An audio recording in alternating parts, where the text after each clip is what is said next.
I would like to welcome you once again for the webinar today. My name is Anindita Burakohai, and I am the Outreach Officer for IRCC Delhi. And to take over the presentation today, we have my colleague Shikhir Gupta, who is the Outreach Officer for IRCC Chandigarh. So, Shikhir, I'm handing over the mic to you now for the presentation. Thanks, Anandita. Can you please confirm if my voice is clear?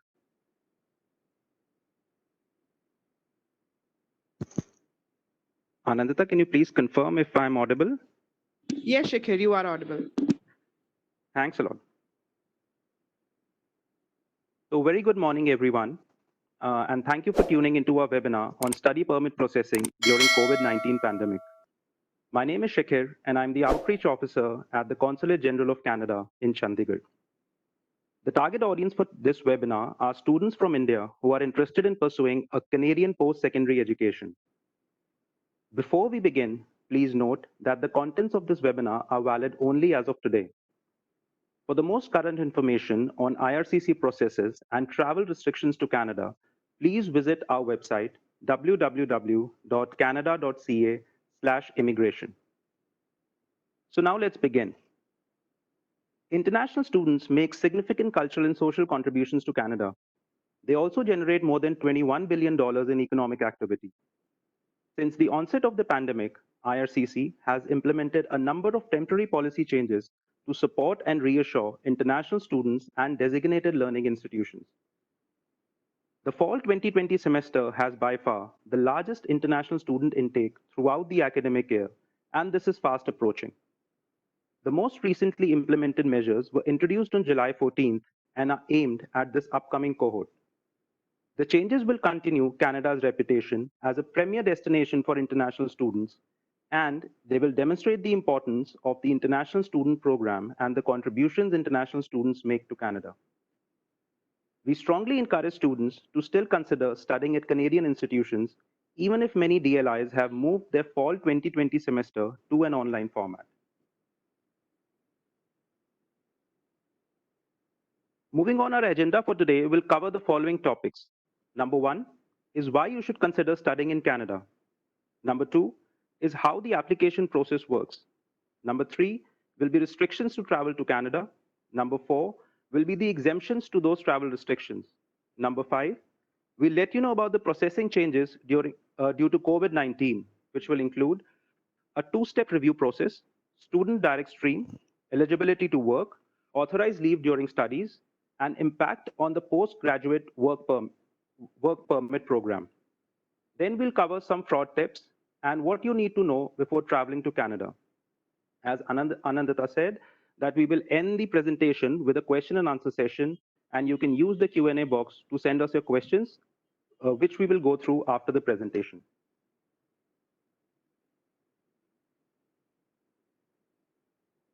Before we get started on some of the important changes put in place, let's focus on why should you study in Canada. Number 1 is world-renowned qualifications. Canada is recognized worldwide for our outstanding quality of education institutes. Our educators are highly trained and bring diverse perspectives to the classroom. At the university level, 2 out of every 5 academics hold at least one international degree. And we have 11 of the top 250 universities worldwide. Number 2 is affordable education. Canada is known for having some of the lowest university tuition fee among English-speaking countries. Whatever your budget may be, you'll find something just right for you in our diverse range of education options. Number 3 is safe and multicultural communities. We are proud to say that the warm and friendly stereotype about Canadians is true. When you come to Canada, you will find a welcoming country with a unique Canadian culture that embraces diversity. Last but not the least is a path to a promising future. Canadian colleges and university students graduate with a strong earning potential.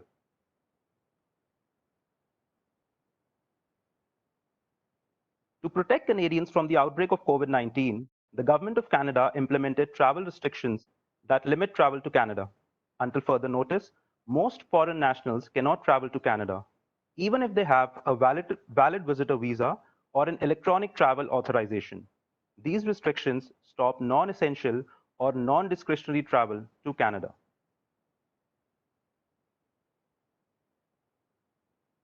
In this slide, let's look at the travel restriction exemptions for students in more detail. Not all students will be able to travel to Canada under the current travel restrictions. To be exempt, you must be in possession of either a study permit visa issued on or before March 18, 2020, or a port of entry letter of introduction which indicates your study permit was approved on or before March 18, 2020. Equally as important, you must also be able to demonstrate that it is essential for you to travel to Canada. For example, you have in-person classes, or you are already in the middle of a program of study and need to return to it. You can demonstrate this by providing a recently dated letter from your designated learning institute that explains why you physically need to be in Canada for the fall semester. These documents must be provided to the airline at the time of boarding and to CBSA once you reach a port of entry in Canada. Failure to do this may result in denied boarding of your flight or being forced to return from Canada at your own expense. We will not provide any travel authorization letter for students. All you need to travel is your visa or port of entry introduction letter and evidence of your essential need to travel. It is very important to note that you should not travel to Canada until at most 3 weeks before the start date of your class, for which your physical presence in Canada is required. For those who have already been issued visas for a previous semester but were not able to travel to Canada to attend, please send us a copy of your new letter of acceptance and advise us of your new start date. You can send these documents to us via a web form. Now let's look at what processing changes have been introduced as a result of the pandemic. Visa application centers, also known as WACs, are currently closed. This means we are unable to accept any paper application submissions. As such, only online submissions are being accepted. On the IRCC website, we normally publish processing times for each of our missions for all our lines of business. Please note that these processing times are no longer accurate as there are processing delays due to reduced staff at the mission. That being said, IRCC is working very hard to process all visa applications in time for the fall 2020 semester. To do this, we need your help by submitting your application as early as possible and submitting all of the required documents as soon as possible. We are aware of many service disruptions that are causing delays in submitting a complete application. For example, we know that WACs remain closed. This means there is no mechanism to submit biometrics at this time. We also know that panel physicians are operating at limited capacity. This means that it may take longer for you to obtain an appointment to complete your immigration medical exam. We also know that some businesses and schools remain closed or are operating at limited capacity. This means that it may take longer for you to obtain the supporting documents you need for your application. All of that being said, we will not refuse any applications for non-compliance or failure to submit the requested documents at this time. This means you do not have to worry about the deadline specified in the request letters sent to you. However, note that we will not be able to complete the processing of your application until all required and requested documents have been received. So it is in your favor to submit these documents to us as soon as possible. The exceptions to this are the following three documents. You must provide them upfront or your application may be refused. First is the application form. You do not have an application unless you complete the IRCC forms required. Second is the fee. This includes both the study permit processing fee and the biometrics fee. Third is the letter of acceptance, also known as LOA, from a designated learning institute or DLI in Canada. This is mandatory for you to submit with your application. Please note that we cannot physically issue any visas until the WACs reopen because we have no mechanism for two-way transmission of passports between you, the client, and us, the visa office. We are, however, attempting to return passports for any existing paper files at the mission as we realize this is an important identity document for you. Any documents mailed directly to the mission will be returned to the sender. So please do not attempt to send your passports directly to us. Please wait for the WACs to reopen.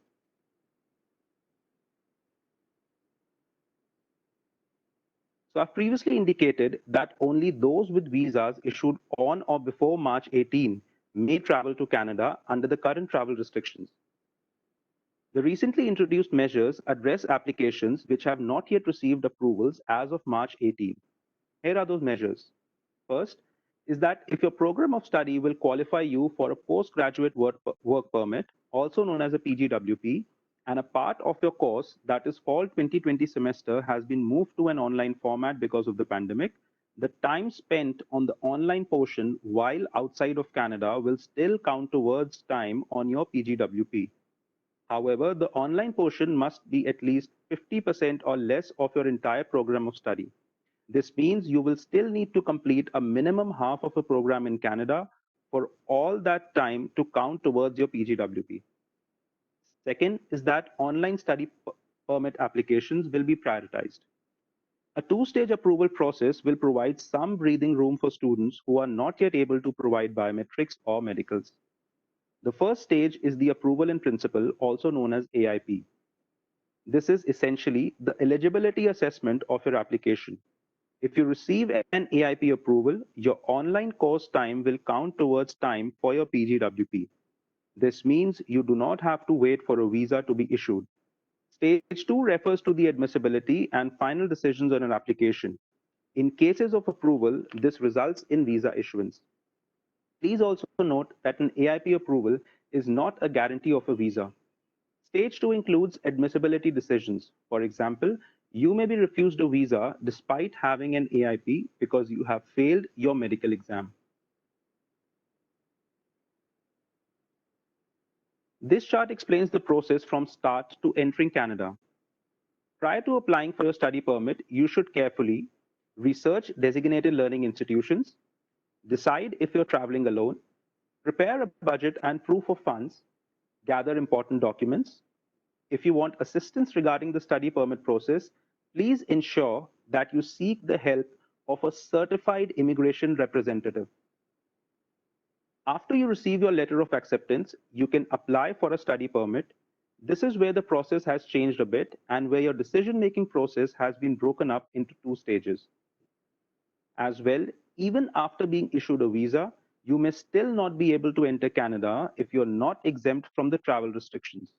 As you can see, the assessment of your application will be broken up into two stages. Based on the current travel restrictions, even if you are issued a visa, you still will not be able to enter Canada unless you fall under an exemption.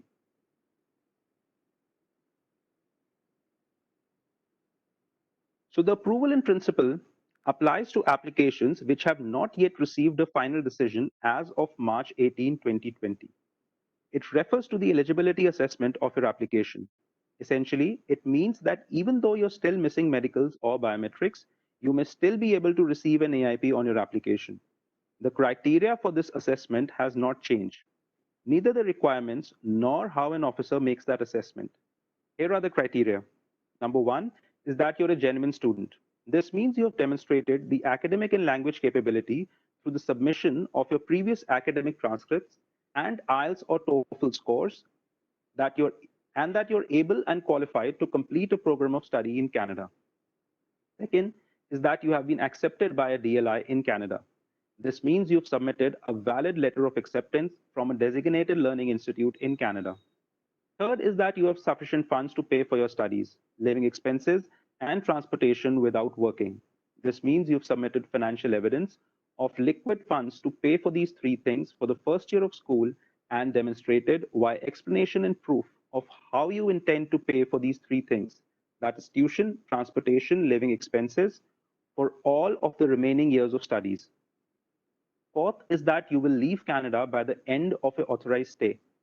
This means you have demonstrated through evidence and explanation what your ties are to your home country, which will motivate you to leave Canada once your visa expires. Once you receive an AIP in your application, a letter will be sent to you electronically to relay this information to you.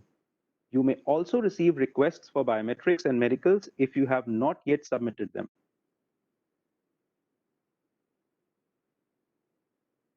So this provides a list of basic documents required to receive an AIP for the SDS and non-SDS stream. Let's look at the SDS list of mandatory documents for AIP. First, you need a valid letter of acceptance from a designated learning institute in Canada.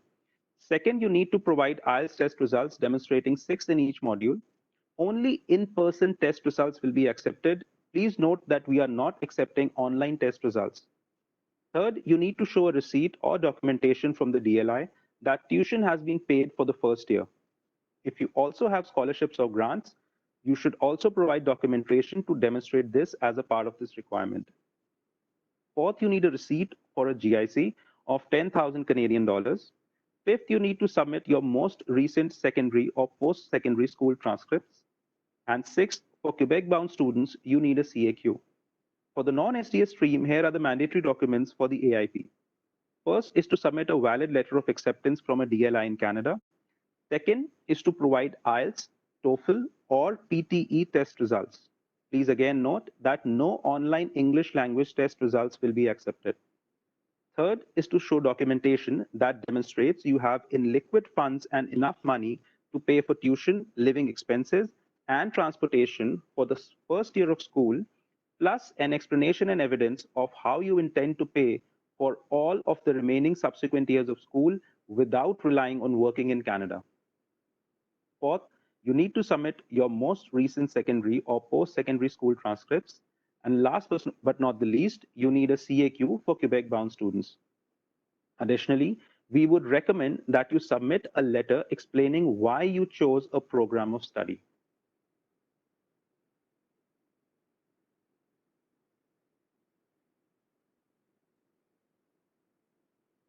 Admissibility assessments are made after AIP and before visa issuance. They include assessments such as medical, criminality, and biometrics, among other things. This means that you must provide biometrics, complete your immigration medical exam, answer all questions truthfully and completely. This includes declaring all previous visa refusals for all countries, providing all of a background history for the last 10 years, and being truthful about any previous arrests and criminal history. Also, it is very important to submit authentic documents only. It is important to note that the required documents to submit under SDS has not changed. We realize that due to service disruptions, you may not be able to submit all of the required documents to qualify under the stream. Examples of this may be upfront medicals, IELTS results, GIC, etc. If you're unable to submit a required document, for example, upfront medicals, your application will be moved to the non-SDS stream.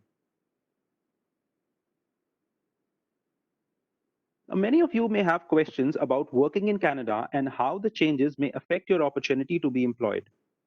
So, why is the postgraduate worker permit or the PGWP important for many students? Work experience provides a better opportunity to gain the language skills and work experience required to apply for permanent resident status in Canada. As well, Canada has some of the highest salary for workers. Additionally, if you decide to return to your home and work in another country, people who gain Canadian work experience are often able to demonstrate that they have the skills, knowledge, and critical thinking required to do the job. It is worth noting that to obtain a 3-year postgraduate work permit, the applicant must have completed a minimum of 2 years of post-secondary studies in an eligible program. You can complete more than one program and combine their length to determine your PGWP length, but in that situation, each program has to be PGWP eligible, including being at least 8 months in length. This section applies to students who are already in Canada. Essentially, if a student switched to part-time studies or had to take a break in studies, for example, the spring-summer semester may have been cancelled due to the pandemic, they may still continue to work on and off campus, provided that they were previously a full-time student and authorized to work on or off campus pre-pandemic. For off-campus work, the maximum limit is still 20 hours per week during the academic session and full-time during regular academic breaks. For students who are in essential services, this could include jobs in the health sector, for example. They can work more than 20 hours per week up until August 31st. To qualify for this, they need a valid study permit, must currently be an academic session, authorized to work on or off campus, and must be working in an essential job. For those who are not yet in Canada, a common question we are asked is if you can go to Canada and work those minimum 20 hours per week while taking online classes for the fall semester. The short answer to this is no. I would like to remind you of what we discussed in the earlier slides regarding what students need to demonstrate in order to travel to Canada. Unless your physical presence is required for your studies in the fall semester, it is not essential for you to travel to Canada at this time. Additionally, only students with visas issued on or before March 18 can travel to Canada under the current travel restrictions.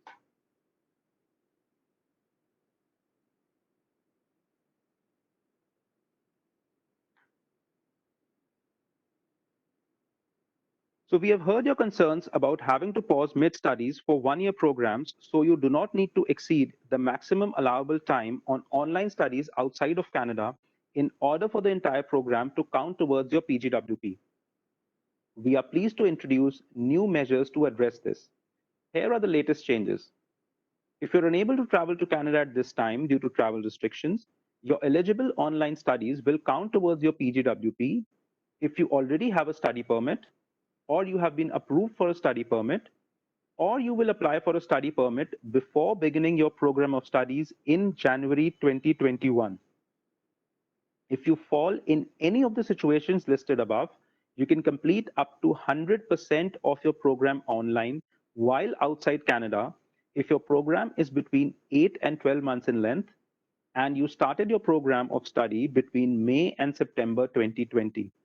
This essentially means that taking an entire one-year program online outside of Canada may qualify the entire program for a PGWP.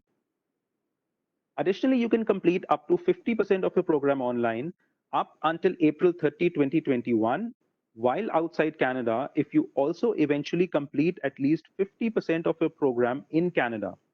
Additionally, you can complete 50% of your program online up until April 30, 2021, while outside Canada if you graduate from two different programs within 2 years of each other, and each program is at least 8 months in length, and at least one of the programs started between May and September 2020, and at least 50% of the combined programs is completed in Canada. This means that you could potentially complete a one-year program outside of Canada and then take another one-year program in Canada, and both programs will give you the maximum allowable time towards your PGWP. If you decide to study and work in Canada, you may then decide to make Canada your permanent home. To begin the process of applying for permanent residence in Canada, you must submit your profile in the Express Entry online system. This will show you how many comprehensive ranking system points you have based on your education, work experience, language ability, and other factors.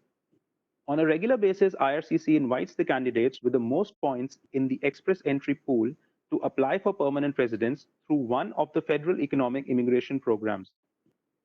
If you're invited to apply for permanent residence, your invitation will tell which program you need to apply through and will have 60 days to submit your application. There are other options to apply to immigrate permanently as a worker outside of the Express Entry system. Some examples include the Provincial Nominee Program and the Atlantic Immigration Pilot.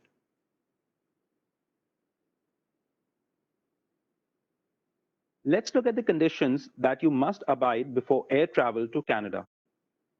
The airline will require the following documents from you. First is your passport. Second is a valid study permit visa or a port of entry introduction letter issued on or before March 18. And third, documents to demonstrate that your travel to Canada is essential. Failure to provide any of these documents may result in your being denied boarding.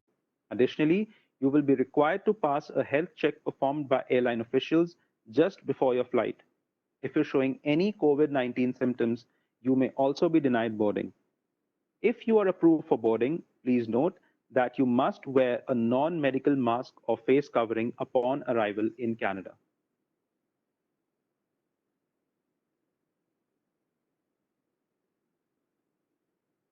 So all travelers must undergo a health check upon arrival in Canada. It is also mandatory that all passengers arriving in Canada must self quarantine for 14 days. This means that all travelers must, number one, have a plan to self quarantine for 14 days, confirm and provide evidence that they have a suitable place to quarantine. This means providing an address and explaining how they intend to self quarantine if other people live at the same location. Third is to explain how you intend to respect that quarantine plan. For example, how you intend to receive essential items such as food. Please do not travel to Canada unless you have a viable quarantine plan. Failure to comply has consequences, which include a fine up to 750,000 Canadian dollars, 6 months in prison, or being deemed inadmissible, removed from Canada, and banned from entering Canada for 1 year. In this section, we want to inform you of various fraud activities and misinformation related to immigration applications. You may scan the QR code on the screen as I speak. First, it is important to protect yourself. We always say that if it sounds too good to be true, it probably is. You should never share your personal information with unauthorized agents. You should also never believe any claims guaranteeing you a visa. Each application is assessed on its own merit by a migration officer. Second are fraudulent websites and scams. Websites and social media accounts may claim to be from the Government of Canada. Applicants are tricked into transferring money for services that will never be provided to them. Please once again note that our official website is www.canada/immigration. Third are email scams. Please note that IRCC will never send you an email from a personal address like Hotmail and Gmail. IRCC addresses always end in .gc.ca or canada.ca. Fourth are telephone scams. Please note that IRCC will never ask you for any sort of payment by telephone. Fourth are unauthorized agents. Examples of authorized agents include members of law societies in Canada, members of Chambre de Notaire in Quebec, and members of ICCRC, which is a regulatory body for immigration consultants in Canada.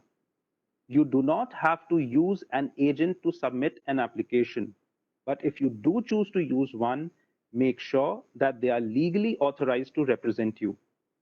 You may visit our website for more information.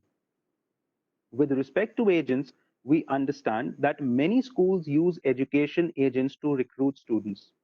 This is perfectly acceptable as long as their activities are restricted to recruitment. This means that they should not be providing any immigration services or advice unless they are also an authorized agent. For more information, here are the many ways to connect with us and find more information. You can see on the screen the website for IRCC, the website for the High Commission of Canada in India, our social media handles on Facebook and Twitter by the name of Canada in India, and our YouTube channel where you can find many important videos on frauds and some other important tips. So this brings us to the end of the presentation. Now it is over to Anandita to answer your questions, which you've posted in the Q&A box. Anandita, over to you. Thank you, Shakil. So while answering the questions, what I will be doing is I will try and group them based on the different categories. And as mentioned at the beginning of the webinar, I'll try to answer first the most generic queries, which will be the information for which will be helpful for all participants here. So with this, I begin with the first question, which will be about the category of these questions will be on essential travel. So the first question is, how do I demonstrate that my travel to Canada is essential if I have never lived in Canada? We would ask you to consult with your designated learning institute to determine if your entry into Canada is essential. If your entry into Canada is essential, the institution should provide you with a letter clearly outlining why you must be in Canada. Neither IRCC nor the High Commission provides travel authorization letters for students. The next question is, I am a student in Canada who traveled to India in March. I was not able to get a return flight after the lockdown took place. Can I travel to Canada now? The answer to this is yes. An essential reason to travel to Canada is if you were previously living in Canada and are returning home. The next question is something which is very relevant for a few students in India, and a lot of people have asked this on the chat as well. My Wi Fi is not reliable from outside Canada, so can I enter Canada to study? Every student's situation is unique. It is important for you to consult with your designated learning institute regarding options for studying online. If your internet bandwidth is not suitable, you should look at different options such as upgrading your Wi Fi. Unless your DLI advises you that in person attendance is essential, you cannot enter Canada at this time. The next question is, what if my DLI does not provide online courses and requires me to be in Canada, but I received my approval after March 18th, 2020? In this case, you will not be able to travel to Canada under the current travel restrictions, even if your DLI requires you to be in Canada. In this case, you should consider deferring your studies. The next question is, can I still go to Canada and work 20 hours a week off campus if my classes are online? The very short answer to this is no. If your classes are online, you would not have an essential reason to travel to Canada. The next question is, I was not allowed to board the aircraft leaving for Canada even though I have a valid study permit issued before March 19. What should I do? The final determinations to allow a traveler to board an aircraft is made by the airline, often in consultation with the Canada Border Services Agency. It is your responsibility to have documentation that clearly shows that your travel to Canada is essential. Now I will be moving on to the next category of questions, which also seem to be quite a few, regarding the two-stage assessment process which is currently in place. So the first question that I'll be addressing is, what documents must I submit before September 15th, 2020 to be eligible for the two-stage processing? There are three mandatory documents you must submit. These are the completed IRCC application form, proof that your fees have been paid for your application and biometrics, the letter of acceptance for a designated learning institute in Canada. You should also submit as many of the required supporting documents as possible at the same time as your application submission to avoid delays in processing. The next question is something which I can see that a lot of people have asked us in the Q&A box. Is the two-stage processing available for winter 2021 start dates? No. The two-stage processing will only be for programs that start or have started in the spring, summer, or fall of 2020. The next question is, how do I obtain approval in principle? Is this the first stage of approval? So as mentioned even in our presentation, AIP or approval in principle happens in the stage 1 of review of your application. AIP is granted when an officer is satisfied you are eligible, will abide by the terms and conditions of your study permit, and leave Canada after your authorized stay. A lot of people are asking, what does an officer consider when reviewing an application to grant or deny an approval in principle? So the officer weighs factors including, are you or your family established? Examples of this could be a stable employment with a good salary. Other factors that are taken into consideration are, does your course of studies make sense? You should explain why you choose this course of studies. Do you have sufficient language skills to show you are able to succeed in your studies in Canada? Do you have sufficient funds to do you have sufficient funds for your studies and living expenses without relying on working in Canada? And do you have a valid letter of acceptance from a DLI? The next question is regarding documents that one must submit to receive an AIP. So people have been asking this question both for the SDS category and even for the non-SDS category. So the SDS category is of course not applicable for students who are from Nepal and Bhutan, and I can see that there are a few students from Nepal who've joined us today. So that will not be applicable for you, but for Indian students, both SDS and non-SDS requirements are applicable. So first, I'll list the documents for SDS. These are the letter of acceptance from a DLI, IELTS test results demonstrating 6.0 in each band, tuition paid for the first year, a guaranteed investment certificate or GIC for 10,000 Canadian dollars, your most recent secondary or post-secondary school transcripts, and your CAQ if you are a Quebec-bound student. For the non-SDS stream, the requirements would be a letter of acceptance from a DLI, IELTS, TOEFL, or PTE results in case of English, and in case you are more fluent in French, then the tests would be TCA, TCF, and TEF. Evidence of financial ability to pay for tuition and transportation and your living expenses in Canada, your most recent secondary or post-secondary school transcripts, and your CAQ if you are a Quebec-bound student. The next question is, if I'm missing a document like medicals, can I still qualify for SDS? So the answer to this is no. If you are not able to submit all the documents under SDS, the officer will assess your application as a regular non-SDS application.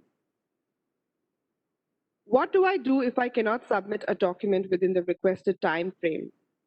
IRCC will not refuse any applications for non-compliance or failure to submit the requested documents at this time. Please submit the requested documents as soon as you are able, even if the deadline for the submission has elapsed. However, note that we will not be able to complete the processing of your application until all required and requested documents have been received. People have been asking, how will I know if the AIP is granted? So, if your AIP is granted, a letter confirming your stage 1 approval will be sent to your online account. The letter may request you to complete the rest of your requirements like your biometrics and your medicals if you have not already done so in order to be issued a study permit. The next question is, if I'm granted AIP, can I assume that once I complete my biometrics and medicals, I will get a student visa? No. AIP is not the same as being granted a visa. The officer will need to establish that you meet admissibility requirements. Note that a stage 2 refusal is uncommon provided that you are truthful in your application, that you have not provided any fraudulent documents, and that you comply with any additional requests immediately. There seem to be a lot of questions regarding when will the stage 2 admissibility decision be completed. So the answer to this is that your stage 2 admissibility decision will be assessed after AIP and before visa issuance. This includes an assessment of your medical, biometrics, as well as security and criminality background questions. If your application contains all the documents required for the stage 2 assessment, it will be assessed at the same time as stage 1. Note that we will not finalize any applications for approval until VACs reopen. And as you know, VACs or visa application centers are currently closed, and as per announcements made yesterday on our social media page, they will remain closed throughout September 2020 as well. The next question is, what requirements need to be completed to receive approval for stage 2 admissibility decision? So in order to conduct this assessment, you must provide biometrics, complete your immigration medical exam, answer all questions truthfully and completely. This includes declaring all previous visa refusals for all countries, providing all background history for the last 10 years, and being truthful about any previous arrests and criminal history, and submit only authentic documents. The next question is, what if my school starts prior to me receiving my stage 1 or AIP? So you can start school online prior to obtaining your AIP. If you receive AIP after you started school, all the time will still count towards your PGWP or postgraduate work permit, provided that you submitted your study permit application before September 15. The next question is something which has been asked by a few people, but we are not the people for this. So the question is, will I receive a refund of my tuition fees if my application is refused when I am studying online in India with a DLI in Canada? So the answer to this is that IRCC will not be able to give you any information on this or comment on it. You need to consult your school or your institute regarding their refund policy. Next, I will be addressing a couple of questions on processing times because I see that there are quite a few questions on that right now in our Q&A box. The first question is, when can I expect a decision on my application? So there have been many service disruptions due to COVID-19 pandemic, so our processing times are no longer accurate. IRCC is working hard towards normal service delivery standards. Applications meriting a refusal are being finalized at this time. Please check your online account or email in case you may have received a refusal letter. For applications to receive visa approval, these will not be finalized until VAX can reopen. So the next question is, when can I submit my passport so I can get my visa? So the answer to this is that you will have to wait for VAX to reopen to submit your passport for visa issuance. At this time, please do not send your passport to the High Commission of Canada. We cannot accept passports at this time. If you send your passport to the High Commission of Canada, it will be returned to you at your own expense without a visa. Moving on to a few questions on language tests. So the first question is, can I submit a language proficiency test result that I completed online? If my school has accepted my result for my admission, is this sufficient? So the answer to this is no. IRCC does not accept results from online language tests. There are no changes to the language proficiency assessment score requirement. The recommended tests are still IELTS and TEF or TCF for French. Test scores from Duolingo or IELTS indicator or any other online language test will not be accepted for any immigration application purposes, including for study permits. The next question is, what if my IELTS score is expired or about to expire? So you do not need to worry about that in this case because we will accept the IELTS results as long as they were valid on the day you submitted your application. The next question would be about PTE language or PTE test. So does IRCC accept PTE language scores as proof of language ability for a study permit application? It is recommended that you submit language scores indicated on the IRCC websites. However, if you have completed a PTE language test, you may submit your scores to IRCC using the PTE portal. Do not include your username and password in your study permit application. Next, I will be addressing a few questions on deferring your studies. So the first question is, my application is still pending. What happens if I defer my studies to a later semester? If you choose to defer your studies, ensure that you submit a new letter of acceptance using the web form as soon as possible so we can update your file. The next question is, I received approval of my study permit but deferred my studies. How do I extend my visa? In this case, you will need to apply for a new study permit with updated information because extensions of study permits are only granted to students who are already in Canada. And the next question is something which seems to be very common given the current scenario. People are asking if they can defer their studies after they receive an AIP. The answer to this is yes. However, you must submit your new LOA from your designated learning institute as soon as possible. If you change your course of study or decide to study at a different DLI, the officer may reassess your stage 1 approval in principle decision. Next question is something next series of questions is on a topic which is very popular, especially with the recent announcements which have been made to it. The postgraduate work permit or PGWP. So people are asking what percentage of my studies can be online to be eligible to obtain a PGWP. The online portion must be of 50% or more of your entire program of study. This means you will still need to complete at minimum half of your program in Canada for all of that time to count towards your PGWP. The total program of study is calculated based on the number of courses completed in Canada. The next question is, I have already completed 50% of my program online prior to the fall semester. Can I still obtain a PGWP? So the answer to this is that if you started your program in the spring or summer of 2020 and have already completed 50% of your program online, you need to make one of two choices. You can either continue to complete the remaining 50% online. This option means that none of your academic time will count towards a PGWP. Or you can defer your program of study so that you can do the remaining 50% in person in Canada. This option may qualify your entire program of study towards a PGWP. The next question is, do we have to wait for AIP for courses to count towards PGWP? The answer to this is no. As long as you submitted your study permit before September 15th, the entire fall semester will count towards the PGWP, even if you receive your AIP at a later date. Note that you still have to meet other eligibility criteria for a PGWP. The next question is, can I switch from full-time to part-time studies, and will this affect the duration of my PGWP? So for the fall 2020 semester, you must be enrolled for full-time studies for that time to count towards the PGWP.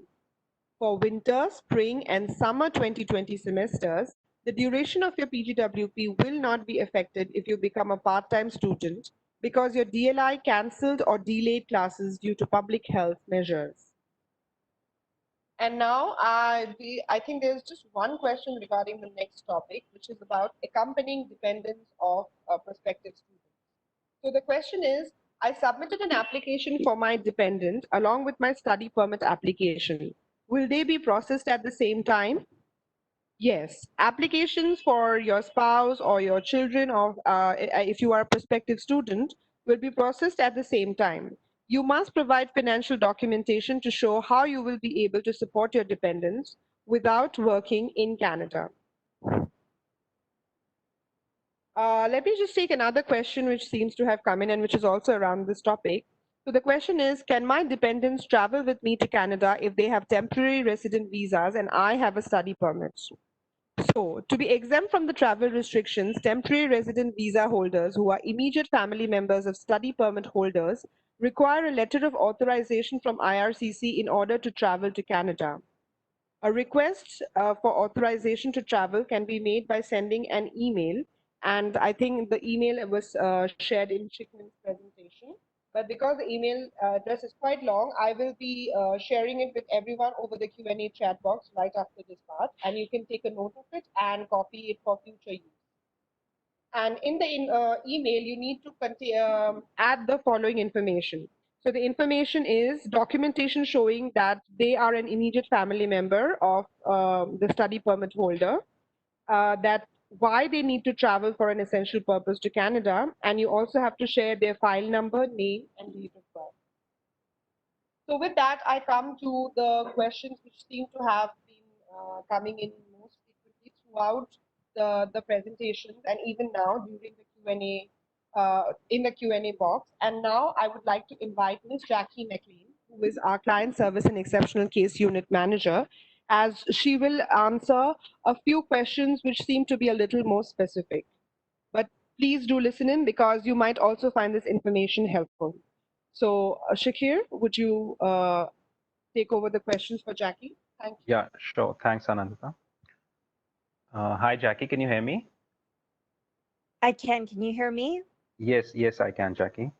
So, Jackie, I think Anandita has answered pretty much a lot of questions, but just a few, I think, which have not been addressed.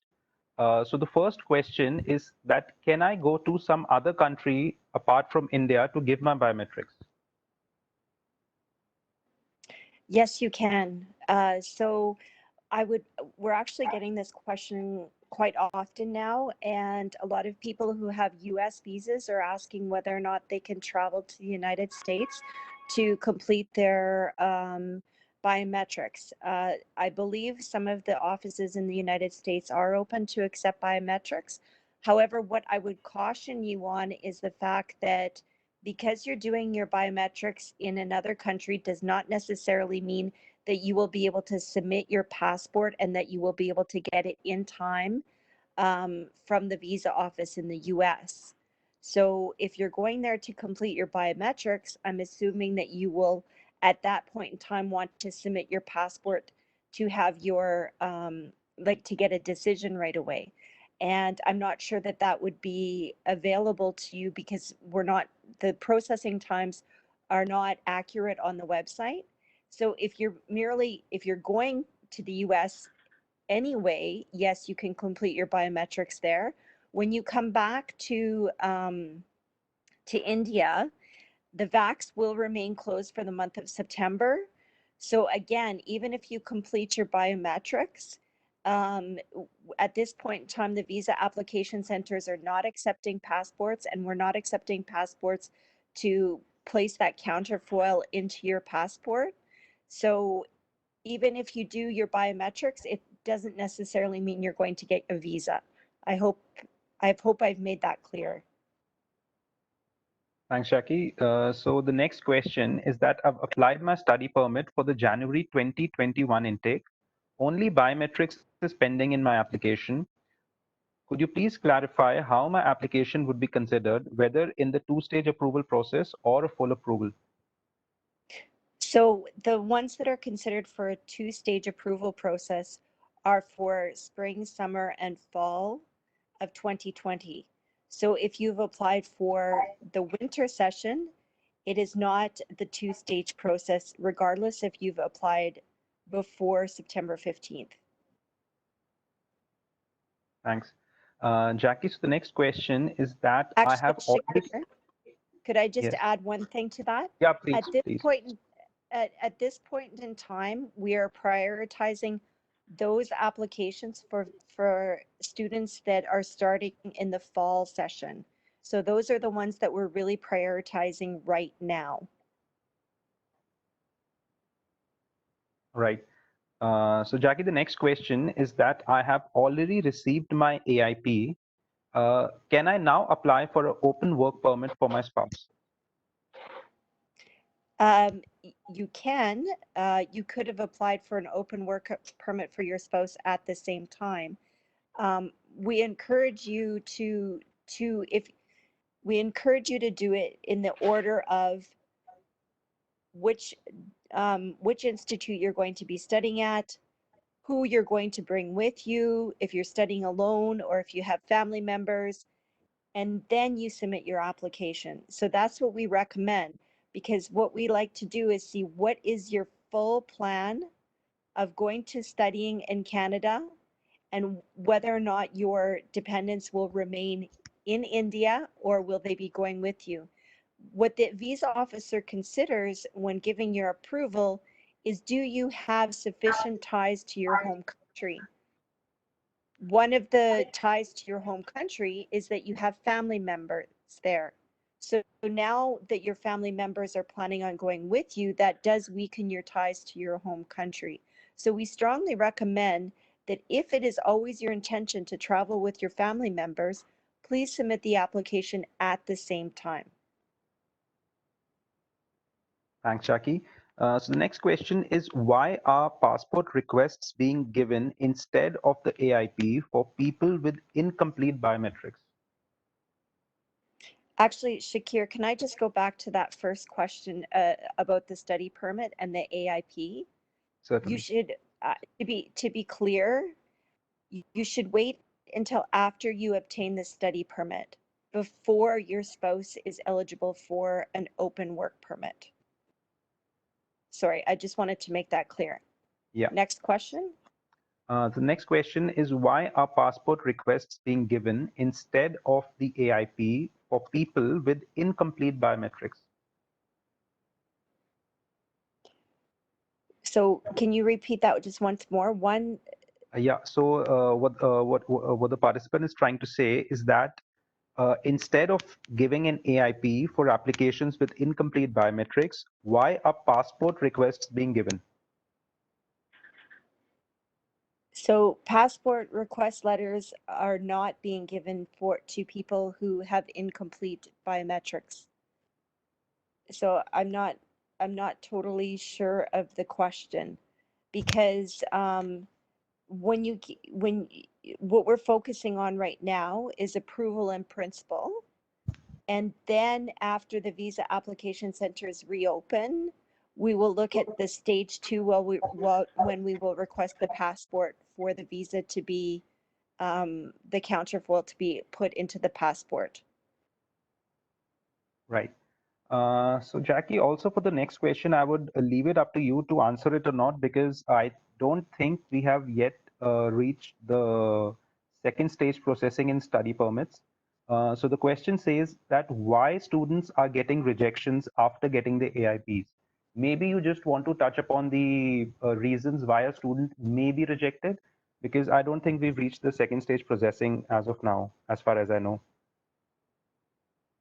That is correct. And so the reason for why you would receive a stage 2 refusal is based on your admissibility. Admissibility means that um, you do not have a criminal background, you're not security concerned, that you answered the information on your application truthfully, that you submitted authentic documents. So for students, this cohort does not have a lot of refusals based on security concerns or even for criminality. Where we do see refusals on the second stage, and it's, again, we want to give assurances to students that stage 2 refusals do not happen very often. By far the majority of refusals happen because of eligibility. The officer is not satisfied that you would be a genuine student that would have sufficient ties to your home country and would return after an authorized stay. That's usually why a refusal is done. So the admissibility is if you did not answer the information truthfully, particularly if you have been refused a visa for Canada or another country, or you've been deported or removed. If that has happened, you have to answer that question truthfully. The second thing is that you have provided documents that are not authentic. So we have verified the documents at the second stage and realized that the information or the documents that you've provided are not authentic. Last, we do see some refusals because somebody is not necessarily medically inadmissible. Medically inadmissible is 2 stages. So somebody who has a communicable disease like Ebola virus. So that is obviously very rare. The second thing is that they would have excessive demand on our health or social services. So somebody that has tuberculosis would be instructed by their panel physician to undergo a series of treatments. If the student does not comply with that to complete the treatment, then we would refuse based on non-compliance. Not necessarily are they medically inadmissible, but that is what we see most often, is that they don't comply with the request of the panel physician. Also, Jackie, just to bring in that you may want to comment that the question I just asked you may be a fraud case because we haven't really, started the stage 2 processing, and so there can't really be any, rejections in the second stage, I would say. So maybe you would take this opportunity to tell the participants a little bit more about, the kind of frauds, So I think that's a good question. Is part of eligibility is being, again, satisfied that you're a genuine student. If you have submitted fraud documents or have not answered truthfully, even at the eligibility stage, the officer obviously would not think that you are a genuine student. So they could refuse you on eligibility because of fraud. Fraud doesn't just come in the stage 2. It does look, we do look at that at stage 1. So if you don't answer something truthfully, or if you have submitted non-authentic documents, it's not going to satisfy the visa officer that you're a genuine student. Thanks, Does Jackie. that answer the question a little bit more, Shakir? Yeah, yeah. I just thought that since we haven't gone to that stage of processing, so maybe, the question wasn't really accurate. So you could inform the participants of the kind of frauds we see.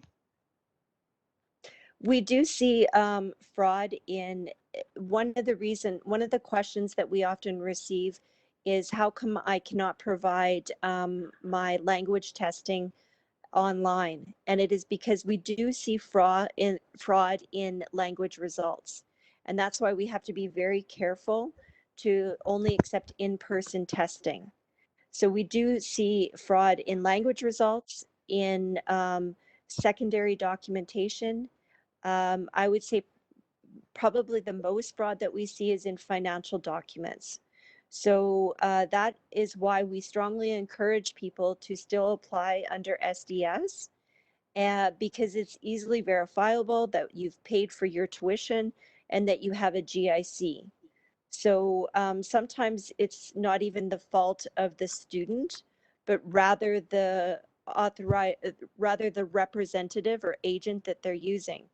And sometimes what they do is they try to bolster their application by submitting documents that show that they have more money or they're more established than what they are. So make sure that you use an authorized representative. That is very important. If you use an authorized representative and they do not represent you properly, then you have the ability to go back and report your authorized rep to the ICCRC or to the Law Society and indicate what they have done, and there will be repercussions for them. However, if you choose to use an agent or someone that is not authorized to represent you, you do not have any way to report them and show that in actual fact it was the representative that didn't submit the documents required for your application or didn't submit the correct information. Thanks, Jackie. So the next question, I'm not sure if you have an accurate answer to that, but we are getting a lot of questions to that effect, is that can we expect to travel to Canada before December? Gosh, I wish I knew. So the thing is, really the travel restrictions are happening month by month. So you will notice that the travel restrictions were until August 31st. Now they've been extended into. So really it depends of our healthcare system, the situation in, and there's a large number of people with the coronavirus. So I don't have an answer, as you alluded to, Shakir, but we strongly encourage you to watch our Facebook social media pages to find out the different changes in the travel restrictions. Thanks, Jackie. So I'll move on to the next question. It says that if I've already deferred from fall to winter, will it affect my eligibility in the AIP? And how do I submit the new letter of acceptance in this case? So the visa officer will look at the documentation that you have now. And if you have already deferred, what we would suggest you do is submit that deferral through the web form. So you can search through just Googling IRCC web form. It will come up and you submit your documentation indicating that you have deferred your studies through the web form. Until that happens, it's likely that the officer will assume that you will be going to school with your current letter, provided that it has not expired. Thanks, Jackie. So the next question we have is that whenever VFS centers open, then how long will it take to receive final decision after providing a biometric? So that's a difficult question to answer because a lot has to do with volumes and our capacity. So I can't give a definite answer on that. It will also depend on the priorities at the time. So right now, students are top priority. We're trying to get as many cases done, and I'm sure many of you have already received your approval in principle. And we'll acknowledge the fact that over the last couple of weeks, we have decisioned many cases. So once that has been done, we will move to prioritizing second stage approvals. Thanks, Jackie. So the next question is that if my classes have already begun and I get my approval in principle at a later stage, so will the time between when my classes started and when I got my AIP be counted towards the PGWP? Yes, it will. That's an easy one to answer. Yes, it will. Thanks, So you Jackie. can start studying. I know I've been watching the questions come through during the webinar, and I know there's a lot of questions about DLIs asking people for their approval in principle letter prior to allowing them to study. And so that's why we are prioritizing it. But you can absolutely start studying without that approval in principle letter. Right, Jackie. So the next question is that I applied for student visa under SDS for fall intake and then I got my approval in principle. Later, I deferred it for the winter intake. However, the university increased the tuition of first year by 500 Canadian dollars. Will this application will now be processed under the SDS if I do not pay the balance 500 Canadian dollars? Okay, so after you receive your approval in principle, uh, the if you decide to defer or if the DLI changes the tuition fees, it really doesn't affect your second stage of approval. You should still submit the letter indicating that you're deferring your studies through the web form. But what the officer will be looking at is, do you continue to meet eligibility requirements, and now do you meet admissibility requirements? So I can't really comment about the increase in fees um, because I'm assuming that is something you're going to have to talk to your DLI about. Um, Perhaps I'm missing part of the question. So hopefully that has answered it. Yeah, it has, Jackie. Okay. So we'll move on to the next question. It says this question again we get pretty often is that can a full-time student who's studying online work full-time in India? Yes, I always found that this is an interesting question. So obviously we cannot and will not, what you do in India during the time that you study is completely up to you. What we strongly recommend, though, is that you make sure that your studies are the priority because we want to make sure that you're successful in your studies. However, if you're the super student that can work and study at the same time, then you're more than welcome to do so. Thanks, Jackie. So maybe we can take one more question. It says that is September 15 the last date for providing approval in principle? Yes, at this time, September 15th is the last date. All right, Jackie, thanks for answering the questions. And I think that would bring us to the end of the FAQs. Would you like to give some closing remarks, Jackie? Just that, again, I know that there's a lot of anxiety amongst students. You've invested a lot of money.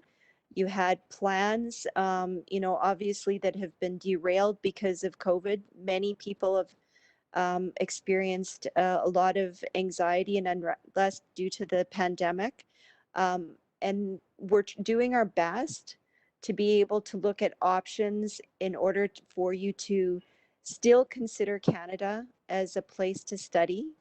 And we hope that even though it wasn't what you envisioned to happen, that you will still consider the experience worthwhile. In some ways, I think the online studies is a good thing because it allows you to learn about the educational system in Canada while you don't necessarily have to go through some of the other integration problems that students face it with moving to a new country. So again, even though what you may not have envisioned, but we still hope that your school year will be successful. And thank you for still considering to choose Canada. Thanks, Jackie. So I would like to thank all of you for joining us for today's webinar. I hope the information provided was helpful to you. Once again, please note that the contents of the webinar were valid only as of today. For the most current information, you can continue to follow us on our social media handles as well as visit our website for all the latest updates. Thanks a lot for joining us. Have a good day.